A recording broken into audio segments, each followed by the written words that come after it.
Assalamualaikum warahmatullahi wabarakatuh. Welcome to my YouTube channel. Bertemu lagi dengan Bu Fitri dalam pembelajaran bahasa Jawa kelas 5. Nah, saiki awak dhewe sinau basa Jawa ulangan loro pasinaon siji.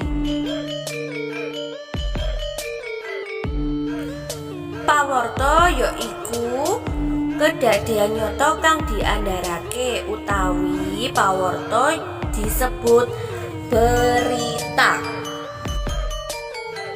Pawarta miturut penerbitane iku ana kalawarti lan ariwati. Kalawarti yaiku diterbitake ora saben dina tapi saben minggon, sasen lan sapanunggalane. Ariwati yaiku kabar kang diterbitake saben dina, tuladhane Jawa Pos, Kompas, Sindo, lan sapanunggalane. Jenise pawarta kuwi ana pawarta adhedhasar isine, adhedhasar sumbere, adhedhasar bobote. Nah, iki adhedhasar bobote.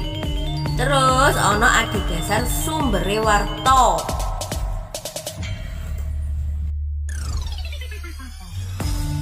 Unsur bangun cerita pawarta kuwi ana apa, kepriye, ana ngendi, sapa, lan kapan.